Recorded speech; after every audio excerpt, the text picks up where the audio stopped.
Good day, audio listeners, and welcome to an album review. My name is Fago, and today's subject, Counting Crows, August, and Everything After. Counting Crows is an American alternative rock band. You might have heard them from two songs, maybe Mr. Jones, which we will get into later on in the video, or Accidentally in Love. Accidentally in Love, of course, is from the very popular movie Shrek 2, which some of you watching now would probably be like, whoa, Counting Crows made that song? Yes, they made Accidentally in Love. Now, prior to 1993, Counting Crows was an acoustic duo, only Adam Duritz on vocals and David Bryson on guitar. That's all they consisted of. Eventually, with the acquiring of other musicians, Counting Crows would become a full-on band. And this, of course, leads us to their debut album, August and Everything After. And with this record, I gotta say, Adam is a really good vocalist. He's very underappreciated and very underrated. Adam Duritz doesn't really get brought up in terms of great male vocalists, especially of the 90s, because I remember the first time I heard about Counting Crows, it was from one of my coworkers at my current job. And one thing I have to say about this record,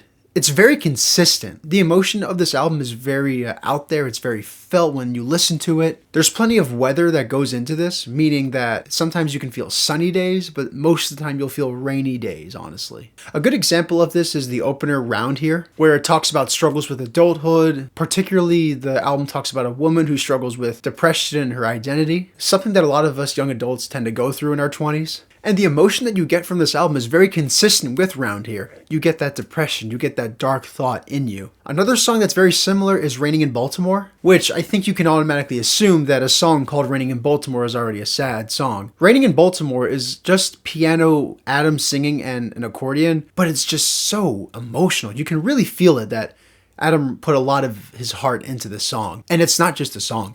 The entire record sounds like it also. It sounds like a cry out for help, honestly. And a while ago, I said that the emotion on this album was very consistent because this record has a cycle. It talks about different topics of depression. It goes into failed relationships, meaning, let's say a couple wants everything to work out so badly, but it's not possible. It talks about struggling with adulthood, like Round Here goes. It talks about finding success. It even talks about, if I find success, then everything's going to be cured. A perfect example of that idea is the lead single, Mr. Jones. Mr. Jones sounds like a happy song. The guitars are very nice. The drums are very nice. Adam sounds actually in a pretty good mood. Even in the music video, he's dancing a little. But in reality, it's about him and his best friend at a bar struggling to find success. Hence why he says, yo, Mr. Jones, pass me a bottle. And what I like about this is that a lot of musicians will have this idea, including me, that we think success is going to be the final mountain to climb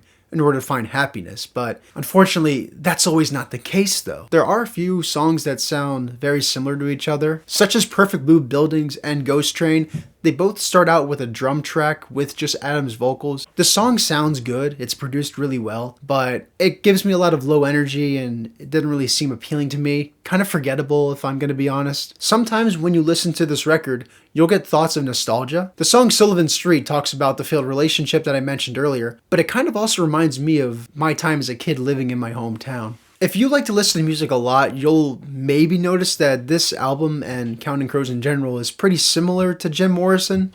It's like a more 90s alternative rock version of Jim Morrison, if I'm going to be honest. They take that style that Jim Morrison had with The Doors, and they put it into their own sound with the accordion, the piano, and other emotional lyricism that Adam uses in this record. This album is also very country rock-like. Some people may not want to hear that because country is not really a well-appreciated genre, but trust me, it works solidly. The performances are also really normal. Nothing really stands out to me, except for, of course, Adam's vocals, which, honestly, who doesn't want an emotional vocalist in a song? Summarizing this entire record, it's insane to me how not a lot of people know Counting Crows. Despite having a huge hit like Mr. Jones, I've never heard someone talk about Counting Crows as their favorite band, which is insane to me. Because this record not only gave them recognition, it also gave them 2 Grammy Award nominations. It's a huge success commercially, and in my opinion, it's a very solid album. There's a few songs that are better than others, and there's also a few forgettable ones, if I'm going to be honest, but I would definitely recommend it to you, if you're a big alternative rock, 90s, country rock type of person.